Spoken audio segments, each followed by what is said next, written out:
Hello दोस्तों, welcome to Excel wonder. मैं भूपेंद्र आज आपको बताने जा रहा हूँ एक्सेल का सबसे यूज़फुल फंक्शन जिसका नाम है काउंट। तो दोस्तों काउंट क्या होता है? अगर हम बात करें काउंट क्या होता है तो दोस्तों काउंट एक ऐसा फंक्शन है जो हमारी किसी भी डेटा को काउंट करने के लिए यूज़ होता है। ठीक है। अब इसमें हम सिर्फ और सिर्फ कोई भी नंबर वैल्यू को काउंट कर सकते हैं, इसमें टेक्स्ट वैल्यू को काउंट नहीं करते। ठीक है। अब हम इसको कैसे यूज़ कर सकते हैं? तो उसके लिए हम चलते हैं अपने एक्सेल पर। ये देखिए गाइस, हम अपने एक्सेल पे आ गए हैं और मैं उसको कैसे यूज़ कर सकते हैं उससे पहले आपको ये बताना चाहूँगा कि ये डेटा क्या है। मान लीजिए ये डेटा है किसी कोई ऑर्डर प्लेस हो रहे हैं कहीं किसी कंपनी में, कोई कंपनी ऐसी है जहाँ पे ऑर्डर लेती है, तो ये उसका एक छोटा सा डेटा है, ये एक डमी डेटा है। तो इसमें क्या है, ऑर्डर आईडी है, कस्टमर आईडी है, शिपिंग पोस्टल कोड है, शिपिंग कंट्री है, कंट्री की ऑर्डर की डेट है, रिक्वायर्ड डेट है, शिप डेट है और फ्रेट चार्जेस है। ठीक है। तो यहाँ पे हमारे पास क्या है, एक ऑर्डर की डिटेल्स हैं हमारे पास। मान लो एक दिन में ऑर्डर बहुत सारे प्लेस होते हैं, महीने में होते हैं, और इसी तरीके से हमारा काम चलता है हमारी कंपनी में। तो अभी मेरे पास एक रिक्वायरमेंट आई गाइस कि मुझको ये बता दो, या मेरे मैनेजर ने पूछा मुझसे, या मेरे क्लाइंट ने पूछा कि आज की डेट में मेरे कितने ऑर्डर हो चुके हैं। तो गाइस हमारे पास इसके लिए क्या होगा, हम इसके लिए अपना एक फंक्शन जो मैंने बताया काउंट है उसको यूज़ करेंगे। कैसे? मेरे बॉस की रिक्वायरमेंट है कि टोटल मेरे को बता दो मेरे कितने ऑर्डर हो चुके हैं, तो टोटल ऑर्डर का काउंट। ठीक है। तो मैं यहाँ पे टोटल ऑर्डर का काउंट ले लूँगा। वो कैसे लूँगा? वो मैं लूँगा काउंट के थ्रू। काउंट फंक्शन को लिखेंगे कैसे? सिंपल है, सबसे पहले इक्वल टू लिखेंगे, उसके बाद काउंट लिखेंगे। ठीक है। और ओपन ब्रैकेट स्टार्ट करेंगे। अब यहाँ पे वो हमसे हमारी सिंटेक्स पूछ रहा है कि वैल्यू 1 डालो, वैल्यू 2 डालो, 3 और एंड सो ऑन। तो हम क्या करने वाले, हमें अपना इस पूरी रेंज में, जहाँ तक भी ये रेंज है, हमें नहीं पता कहाँ तक है, हम इसे अभी देखेंगे कितना डेटा है इसमें। तो लास्ट तक हमें वो सेलेक्ट करके हम अपने बॉस को बता देंगे कि सर अभी तक मैंने जितना डेटा ये मेरे पास आया है उसके बिहाव पे हमारे इतने ऑर्डर हो चुके हैं। ठीक है। तो वो कैसे कैलकुलेट करेंगे? वो करेंगे काउंट के थ्रू। तो यहाँ से मैं अपनी उस पूरी रेंज को सेलेक्ट कर लेता हूँ। ठीक है। तो मैंने A1 से लेके और 1083 तक पूरी रेंज को सेलेक्ट कर लिया है और उसे मैंने ब्रैकेट क्लोज करके एंटर कर दिया है।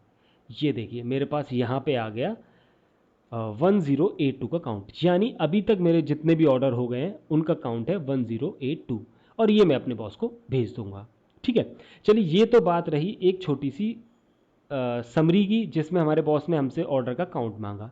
लेकिन गाइज आप एक चीज़ मैं आपको बताना चाहता हूँ इसमें। अभी जो ऑर्डर का काउंट आ रहा है वो आ रहा है 1082, लेकिन गाइज मैंने जो रेंज सेलेक्ट करी थी वो कितनी थी? A1 से लेके 1083। तो ऐसा क्या हुआ कि जिस इसने सिर्फ और सिर्फ 1082 ही दिया? बिल्कुल, ये एक अच्छा क्वेश्चन है। अगर आपके दिमाग में आया हुआ है तो बहुत ही अच्छा है, इसका मैं आपको जवाब देना चाहता हूँ कि देखिए काउंट जो फंक्शन है वो सिर्फ और सिर्फ हमारे नंबर्स को कैलकुलेट करता है। ठीक है। किसको करता है? नंबर्स को।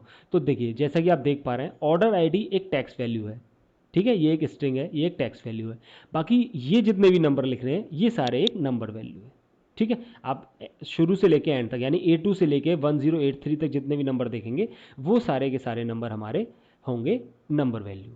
ठीक है। इसीलिए जो काउंट है वो समझ लीजिए कि काउंट जो होता है वो हमारा होता है नंबर को कैलकुलेट करने के लिए, नंबर के काउंट को कैलकुलेट करने के लिए। ठीक है। तो यहाँ पे काउंट ने हमें क्या कैलकुलेट करके दिया है? हमारे जितने भी ऑर्डर हुए हैं वो हुए 1082। ठीक है। तो यहाँ पे वो रिजल्ट आ गया है। अब गाइज मान लीजिए अगर हमारे डेटा में कहीं पे ऐसा हुआ कि कहीं नंबर वैल्यू हो गई हो और बाई मिस्टेकली कहीं टेक्स्ट वैल्यू हो गई हो, तो इसको हम कैसे आइडेंटिफाई करेंगे और या फिर उसका काउंट कैसे निकालेंगे? बिल्कुल सही, अच्छा क्वेश्चन है। तो मैं आपको एक एक एग्जांपल दे देता हूँ यहाँ पे कि जैसे मान लो ये मेरा जो शिपिंग पोस्टल कोड है, इसमें देखो कुछ आप देख रहे होंगे कि कुछ नंबर भी लिखे हुए हैं, कुछ टैक्स वैल्यू भी लिखी हुई है, कुछ टैक्स वैल्यू, कुछ नंबर नंबर नंबर, ऐसे बहुत सारे, कुछ टैक्स भी हैं, कुछ नंबर भी हैं, और अगर आप देखो तो यहाँ पे कुछ ब्लैंक भी हैं। ठीक है।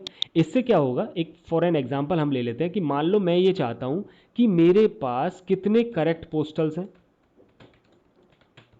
ठीक है। जिनके पास, जिन पे ऑर्डर प्लेस हो, मतलब ऑर्डर डिलीवर हो जाएगा, और कितने आपके इनकरेक्ट पोस्टल्स हैं। तो आप इसका कैसे निकालोगे? सिंपल है गाइज, बिल्कुल काउंट का ही फंक्शन लगाने वाले हैं हम यहाँ पे भी वही लिखेंगे कि काउंट मैंने लगाया और मैंने काउंट को सेलेक्ट किया। उसके बाद मैं यहाँ पे ये जो शिपिंग पोस्टल कोड है इसको मैं पूरा सेलेक्ट कर लेता हूँ। ये देखो मैंने लास्ट तक इसे सेलेक्ट कर दिया, ब्रैकेट क्लोज कर दिया। ये देखिए यानी 756 हमारे पास जो है वो करेक्ट पोस्टल कोड है। यानी कुछ वैल्यू जो टैक्स में है, मान लेते हैं हम एक एग्जांपल ले लेते हैं कि हमारे पास जो पोस्टल कोड आने चाहिए थे वो सिर्फ और सिर्फ नंबर फॉर्म में आने चाहिए थे, कोई भी टैक्स फॉर्म में नहीं आना चाहिए था। तो अभी यहाँ पे क्या है, हमारे यहाँ पे कुछ नंबर फॉर्मेट भी आ रहे हैं और कुछ यहाँ पे टैक्स भी आ रहा है। तो हमें तो टैक्स की तो वैल्यू की ज़रूरत है ही नहीं, यानी हमारे पास कहीं ना कहीं कुछ नंबर गलत है इसमें जो भी हमारे पोस्टल कोड आए। तो उसको हम कैसे आइडेंटिफाई करेंगे, वो करेंगे हम काउंट के थ्रू। तो हमारे पास इतने आ गए कि 756 जो है वो करेक्ट पोस्टल कोड है। और हमारे पास इनकरेक्ट कितने हैं वो करेंगे हम कहाँ से, कि हम जो हमारे टोटल ऑर्डर है उसमें से करेक्ट वाले को माइनस कर देंगे। तो यानी 326 गाइज, 326 ऐसे हैं जो हमारे पास इनकरेक्ट पोस्टल कोड है। अगर आप इन दोनों वैल्यूज़ को जोड़ोगे तो देखो ये 1082 हो जाएगा, जो कि इसके बराबर है। यानी correct postal code plus incorrect postal code equal to total order का काउंट।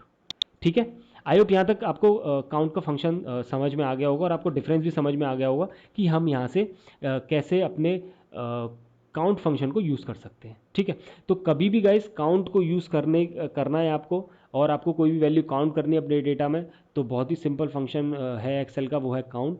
वो आप यूज़ करिएगा और अपने डेटा को जितना भी जल्दी आप उसे कैलकुलेट कर सकते हैं अपना कैलकुलेट करके अपने बॉस को भेज दीजिएगा।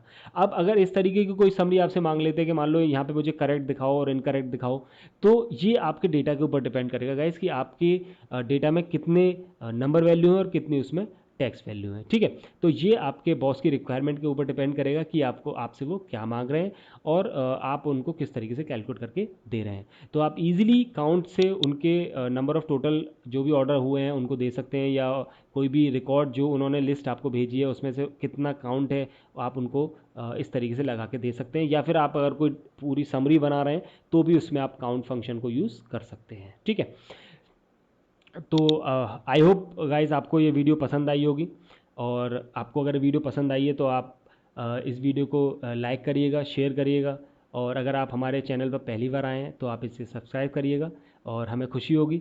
और अगर आपकी कोई कमेंट है, आप कोई किसी फंक्शन की वीडियो चाहते हैं तो आप मुझे कमेंट बॉक्स में लिख सकते हैं।